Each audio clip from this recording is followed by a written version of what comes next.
안녕하세요, 박코치입니다. 창업 전에 준비해야 되는 것 5가지를 말씀드리겠습니다. 5가지는 경험, 시장조사, 사업계획서, 그리고 나에 대해서 아는 것, 마지막으로 엑시트 플랜입니다. 창업 전에 반드시 해야 되는 것 가장 첫 번째로 꼽는 것이 경험입니다.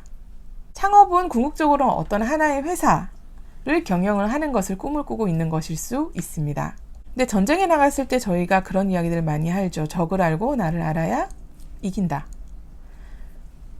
그런데 경험이 없이, 회사에 대한 경험 없이 회사 내부가 어떻게 돌아가는지, 회사가 어떤 식으로 운영이 되는지에 대한 경험 없이 창업을 한다는 것은 적도 모르고 나도 모르고 전쟁터에 나가는 것과 별반 다르지 않다라는 겁니다. 창업을 하기 전에는 머리로만 생각하시지 말고 몸으로 뛰어서 그 업을 경험을 해보시기를 권합니다. 창업 전에 준비해야 되는 2번째는 시장조사입니다. 이 시장조사 부분은 각 경험에 맞는 시장조사들을 해야 되는 거예요. 내가 창업을 하겠다 하는 그 부분만 시장조사를 하시지 마시고요. 아까 앞서 말씀드린 것처럼 알바든 단기직이든 어떤 일을 하던 무엇을 하던 내가 서 있는 그 자리, 그 인더스트리에 대해서 시장조사를 꾸준히 하시라는 겁니다. 내가 5가지 일을 했다. 그럼 이 5가지의 어떤 시장조사 결과가 있을 수 있겠죠. 그런 식으로 계속 그런 노하우들을 누적시켜 나가면 내가 어떤 일을 어떻게 시작을 해도 시장조사하는 방법을 알 것이고요. 그 이전의 경험 때문에 훨씬 넓은 시야를 가지실 수 있습니다. 창업 전에 준비해야 하는 것 3번째는 사업 계획서입니다. 이거는 나중에 어떤 돈을 빌린다거나 투자를 받는다거나 정부에 무언가를 제출한다고 할 때 그럴 때 쓰는 거다라고 생각을 하시고 생각을 아예 적어보실 생각을 안 하시는 경우가 많은데요. 저는 이 사업계획서가 창업 전에는 지도 같은 거라고 생각을 합니다. 내가 어떤 새로운 길을 가려고 하고 내가 어떤 목표를 향해 간다고 하면 지도가 있어야 더 효율적으로 효과적으로 그 목표치, 목적까지 갈 수 있겠죠. 사업계획서는 내 사업의 지도다. 반드시 작성해 보시기를 권합니다. 4번째, 객관적인 시야를 유지할 수 있는 방법을 찾아야 됩니다.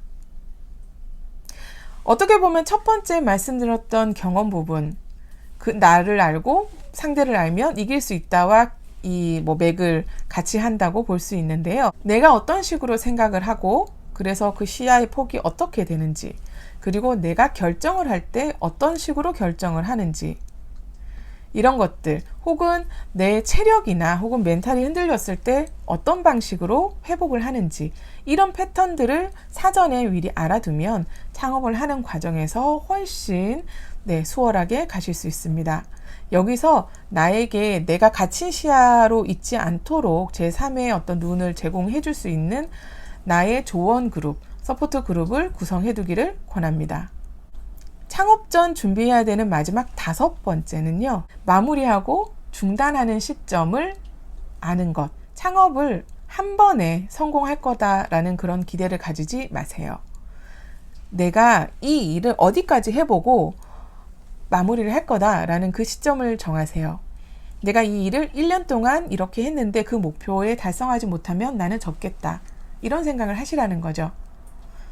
내 모든 에너지를 모두 내가 가진 모든 것들을 다 때려 넣고서 그것이 안 됐을 경우에 나는 어떻게 할 것인지, 그게 내 인생의 처음이자 마지막 창업이야 이럴 수는 없잖아요.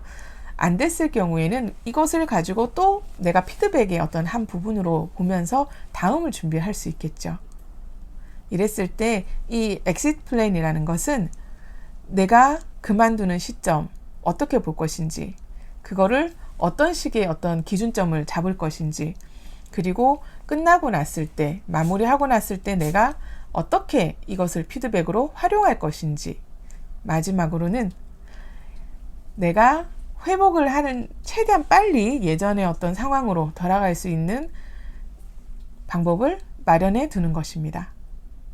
창업 전에 해야 되는 5가지를 마지막으로 정리드리겠습니다. 많은 경험을 꼭 해보세요. 시장 조사는 많을수록 좋다. 그 모든 것이 경험과 어우러지면 시너지가 난다. 세 번째, 사업계획서는 창업에 있어서 지도와 같은 것이다. 네 번째, 나에 대한 서포트 그룹을 그리고 나의 생각 패턴을 알아둔다. 마지막 다섯 번째는 그만두는 시점을 그리고 회복하는 계획을 세워둔다. 입니다. 이런 것들을 제가 또 제 블로그에 늘 그렇듯 정리해 둘 테니까 오셔서 보시고 많은 활용 부탁드립니다. 무엇을 하든 당신을 응원합니다. 감사합니다.